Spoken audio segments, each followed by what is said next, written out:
Hello everyone, welcome back to Juris legal chambers. I am Vansh Nagpal and आज के इस video में हम सुप्रीम कोर्ट ऑफ इंडिया की रेवोल्यूशनरी जजमेंट्स के बारे में बात करने वाले हैं।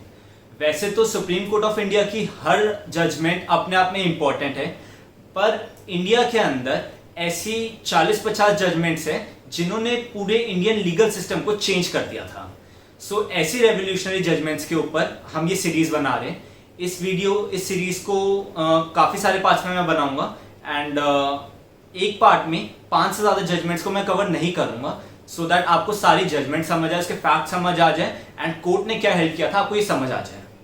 पर आज के इस वीडियो में हम पर्टिकुलरली सिर्फ 2 लैंडमार्क केसेस डिस्कस करेंगे। First one is AK. Gopalan case of 1950 and the other one is KM. Nanavati case of 1961।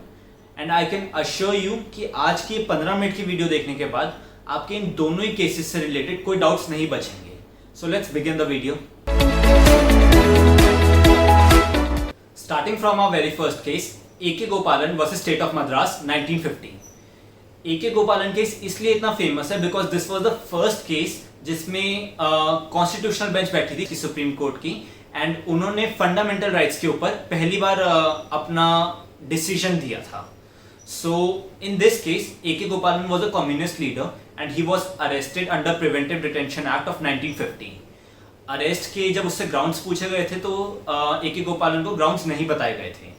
He challenged the Act, Preventive Detention Act in Supreme Court and said it is in violation of Article 13, Article 19, Article 21 and Article 22 of Constitution. A K. गोपालन ने यह भी बोला था that all these articles of fundamental rights are interdependent and hence they should all be read together. पर supreme Court ने इसमें यह बोला कि सारे आर्टिकल्स फंडामेंटल राइट्स के अपने आप में सेल्फ सफिशिएंट है and hence they are to be read in isolation. ये सारे इंटरडिपेंडेंट नहीं है, इन्हें एक साथ नहीं पढ़ना होता, अलग अलग ही इन्हें पढ़ा जाएगा।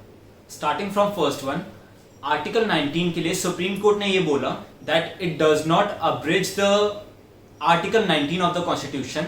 किसी भी तरीके से फ्रीडम को ये प्रिवेंटिव डिटेंशन एक्ट वॉलेट नहीं कर रहा। Coming to article 21, article 21 reads as no person shall be deprived of his life or personal liberty except for the procedure established by law. तो ये टर्म जो है प्रोसीजर एस्टैब्लिश्ड बाय लॉ, इस term को basically Supreme Court ने इस case में interpret करा। सुप्रीम कोर्ट का ये कहना था the term procedure established by law does not include due process of law. Now the question is what is procedure established by law and due process of law? इनमें difference क्या है? Procedure established by law is कि law से जो procedure establish होता है उसके accordance में ही law बनना चाहिए, while due process of law is जो भी कोई law बन रहा है वो natural justice को follow करना चाहिए. So you can say that this approach is bit more theoretical and this approach is bit more practical. So अगर आप समझना चाहो तो procedure established by law is law oriented approach and due process of law is people oriented approach. जब drafting committee constitution को बना रही थी उस टाइम पे पहले ड्राफ्टिंग कमेटी ने ये सोचा था आर्टिकल 21 के अंदर हम ड्यू प्रोसेस ऑफ लॉ को यूज करेंगे। The term due process of law is taken from American constitution, पर ड्राफ्टिंग कमेटी में मेजॉरिटी ओपिनियन ये था कि due process of law word is bit more undemocratic and it will give unjust power to the judiciary. So at last उन्होंने Japanese constitution से term procedure established by law को लिया था। Again the supreme court held that just on the sole allegation कि ये due process of law को और natural justice को कंप्लाई नहीं कर रहा, इसे हम स्ट्रक डाउन नहीं कर सकते and therefore this act will be valid. इस केस के अंदर आर्टिकल 21 के लिए सुप्रीम कोर्ट की अप्रोच को काफी नैरो अप्रोच कहा गया था and it was said that it could have been elaborated in a more explanatory way और in a broader sense and later on इसे ज्यादा अच्छे से इलैबोरेट करा भी गया था मेनका गांधी केस में, पर इस केस में इसे काफी नैरो अप्रोच कहा गया था। So moving on to article 22, article 22 talks about protection against arrest and detention. Supreme Court held that in accordance with Article 22, the whole act is valid except for Section 14 of the act. Section 14 of Preventive Detention Act was held void under Article 22 of Constitution and the rest of the act was held valid. सो इस case को preventive detention case भी बोला जाता है। Moving on to our second case, K M. Nanavati versus state of Bombay 1961, probably the most famous case of Indian judicial system. ये case इतना famous था कि इसके ऊपर आज तक 3 बॉलीवुड में मूवीज बन चुके हैं, 2 मूवीज एक वेब सीरीज। 1973 में अचानक, 2016 में रुस्तम और 2019 में द वर्डिक्ट की सीरीज भी इसके ऊपर बन चुकी है। ये केस इतना फेमस था कि उस टाइम पे जब भी केस की हियरिंग होती थी, हॉल में 3 से 4 हजार लोग और कोर्ट के बाहर 5000 से ज्यादा लोग हमेशा इस केस में क्या बोला आज कोर्ट ने, सिर्फ ये सुनने के लिए वेट कर रहे होते थे। बट इतना फेमस ये क्यों हुआ था, ऐसा क्या था इस केस में? So basically, KM. Nanavati was a Parsi and he was a commander in Navy. उनकी वाइफ थी सिल्विया नानावती और उनके एक दोस्त थे Prem Ahuja who was a businessman and Prem Ahuja was a young charming man and he was a Sindhi. So basically इस case के अंदर के.एम. नानावती जब अपनी ड्यूटी के लिए गए हुए थे, नेवी की ड्यूटी में 6 महीने के लिए आपको बाहर जाना पड़ता है, 6 महीने आप घर पे रहते हैं। जब भी वो बाहर होते थे, उनकी वाइफ प्रेम आहूजा के साथ रहती थी। So Sylvia and Prem Ahuja developed a physical relation, they had sexual intercourse. इस बात के लिए सिल्विया ने बाद में कन्फेस करा नानावती से and Sylvia said that she want to be with Prem Ahuja and she want a divorce. Nanavati को इस बात पे बहुत गुस्सा आया, पर उन्होंने अपने गुस्से को काबू में रखा। वो they were planning to go for a matinee show. वो अपनी फैमिली के साथ मैटिनी शो पे गए। उसके बाद उन्होंने अपनी बीवी और अपने बच्चों को ड्रॉप करा वापस घर पे। वहां से वो नेवी ऑफिस गए। नेवी ऑफिस से उन्होंने एक गन ली और साथ में कुछ बुलेट्स ली। वो बुलेट्स और गन लेके वो सीधा प्रेम आहूजा के ऑफिस में गए। प्रेम आहूजा ऑफिस में नहीं थे तो वो वहां से प्रेम आहूजा के घर पे गए। घर पे मेड ने बोला कि प्रेम आहूजा अभी अपने बेडरूम में। वो बेडरूम में वहां पे गए। Prem Ahuja was in a towel and वो अपने बाल सेट कर रहा था। उसी time he shot him thrice and Prem Ahuja died instantly. अब ये केस जो था, प्रॉब्लम ये थी कि ये केस मर्डर का है या कल्पेबल होमिसाइड का है। अगर क्योंकि इस केस के अंदर ये डिसाइड होना था कि ये ग्रेव एंड सडन प्रोवोकेशन में नानावती ने करा था या फिर this was a premeditated murder. अगर ये मर्डर है तो सेक्शन 302 के अंडर उन्हें लाइफ इम्प्रिजनमेंट या फिर डेथ पेनल्टी मिलेगी। अगर ये कल्पेबल होमिसाइड है तो उन्हें सेक्शन 304 के अंडर या 10 साल की सजा मिलेगी। सो ये केस बहुत ज़्यादा फेमस हो गया था। इसमें इनफैक्ट काफ़ी सारे लोग बहुत जल्दी इन्वॉल्व होना शुरू हो गए थे because he was a navy person and उस टाइम पे नेवी के ऑफिसर के साथ ऐसा हो रहा था। दे वर ऑफ द ओपिनियन कि के.एम. नानावती ने बिल्कुल सही करा एंड काफ़ी सिंपैथी उन्होंने गेन कर ली थी। So the case went to a session court and session court में जूरी ने टोटल 9 जूरी मेंबर्स थे, जिसमें 8:1 के रेशियो में जूरी ने ये बोला that he should be punished for culpable homicide and not amounting to murder. So इस जजमेंट से सेशन कोर्ट के जज जो थे वो सेटिस्फाइड नहीं थे एंड उन्होंने आगे अपील डाली बॉम्बे हाई कोर्ट में इस केस को ट्राई करने के लिए। जब ये केस बॉम्बे हाई कोर्ट के पास आया, they were shocked to know कि ज्यूरी ने 8:1 के रेशो में, इतनी बड़ी रेशो में ये इतनी बड़ी गलती कैसे कर दी।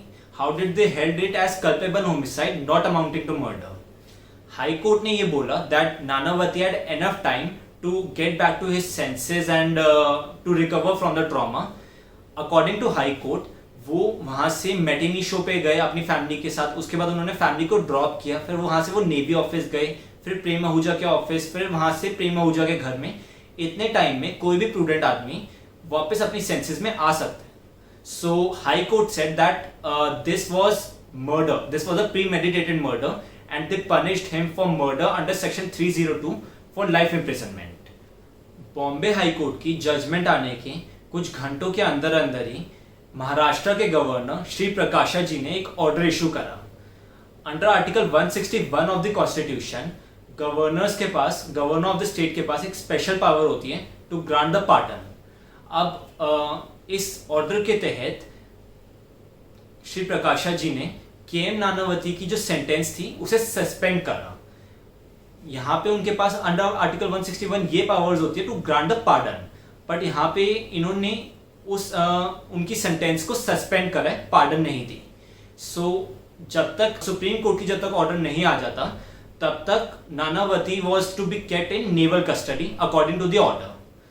अब सुप्रीम कोर्ट में एक नया केस इंस्टीट्यूट होता है अंडर द 5 जज कॉन्स्टिट्यूशनल बेंच कि गवर्नर्स के पास पावर होती है टू सस्पेंड द सेंटेंस और नॉट। उनके पास पार्डन ग्रांट करने की पावर्स है definitely, that is under article 161, पर उनके पास क्या ये पावर्स भी है जब तक जुडिशियरी उसे ट्राई कर रही है केस को, उसके बीच में वो इंटरफेयर करे और उस टाइम पे सस्पेंड कर सके किसी सेंटेंस को। अब कॉन्स्टिट्यूशनल बेंच जब इस चीज को ध्यान रख रही थी तो उन्होंने टोटल 3 फैक्ट्स को नजर में रखा। पहला, नेवल कस्टडी में जब नानावती को भेजा जा रहा था तो नेवल कस्टडी ऑफिसर्स को इससे कोई प्रॉब्लम नहीं थी। दूसरा, Nanavati was no ordinary person, rather he was a commander of navy and he was still a commander. तीसरा फैक्ट इसमें जो नजर में रखा था, सुप्रीम कोर्ट की जनरल पावर्स होती है पार्डन ग्रांट करने की, वाइल प्रेसिडेंट की या गवर्नर के पास स्पेशल पावर्स होती है पार्डन ग्रांट करने की। जब भी कभी स्पेशल पावर और जनरल पावर में कोई कॉन्फ्लिक्ट होता है तो स्पेशल पावर शुड प्रिवेल। इन तीनों चीजों को नजर में रखते हुए सुप्रीम कोर्ट ने यह बोला था कि Nanavati should be sent to the naval custody. Meanwhile parliament में ये प्रोसीडिंग चल रही थी कि ज्यूरी सिस्टम को इंडिया में कंटिन्यू करना चाहिए या नहीं करना चाहिए। जैसे नानावती केस में हुआ था, काफी सारी पब्लिक सिंपैथी आ गई थी एंड ज्यूरी सिस्टम में ज्यूरी मेंबर्स के बेसिकली माइंड पे उसका अफेक्ट पड़ रहा था and also there was huge interference of media. इन चीजों को नजर में रखते हुए ये बोला गया था कि ज्यूरी सिस्टम को इंडिया में अबॉलिश कर देना चाहिए। वाइल सुप्रीम कोर्ट में जब इसकी अपील फाइल हुई थी, सुप्रीम कोर्ट ने 1961 में अपना डिसीजन दिया। Supreme court upheld the decision of Bombay high court and they found him guilty for the murder of Prem Ahuja and they sentenced him for life imprisonment. Supreme court की judgment आने के बाद नानावती को naval custody से वापस prison में shift किया गया एंड 3 साल उन्होंने जब प्रिजन में काट लिए थे। 1964 में Shrimati Vijay Lakshmi Pandit ji, who was the sister of Jawaharlal Nehru, वो वहां पे गवर्नर बन चुकी थी महाराष्ट्र की एंड उन्होंने नानावती को फुल पार्डन ग्रांट कर दी।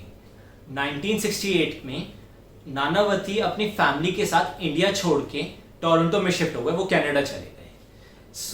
इस केस में 2 काउंसिल्स कौन थे उनके नाम जान के आपको शायद बहुत हैरानगी हो।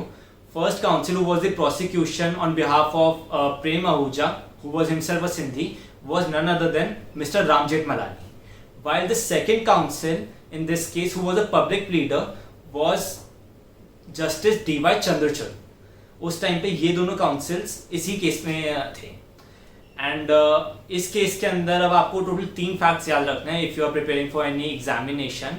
पहला, ये ज्यूरी सिस्टम का लास्ट केस था। दूसरा, इस केस के अंदर डिफरेंस बताया गया था ग्रेव एंड सडन प्रोवोकेशन का एंड प्रीमेडिटेटेड मर्डर का। बेसिकली सेक्शन 300 की फर्स्ट एक्सेप्शन और फोर्थ एक्सेप्शन को इस केस में अच्छे से इलैबोरेट किया गया था।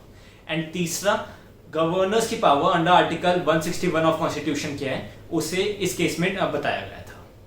If you are preparing for any competitive exam, just make sure that to refer the description box. Description में मैंने आपको सारी चीज़ें बता रखी है कि कौन कौन से केस के अंदर क्या क्या बोला गया था, कौन कौन से इंपॉर्टेंट पॉइंट्स हैं जो आपको याद रखने, और कौन कौन से इंपॉर्टेंट अमेंडमेंट्स है, कौन कौन से इंपॉर्टेंट स्केड्यूल्स या आर्टिकल्स है जो आपको याद रखने हैं। So thank you for watching. अगर आपको ये वीडियो पसंद आई हो, don't forget to like and share the video and don't forget to subscribe the channel. Thank you so much.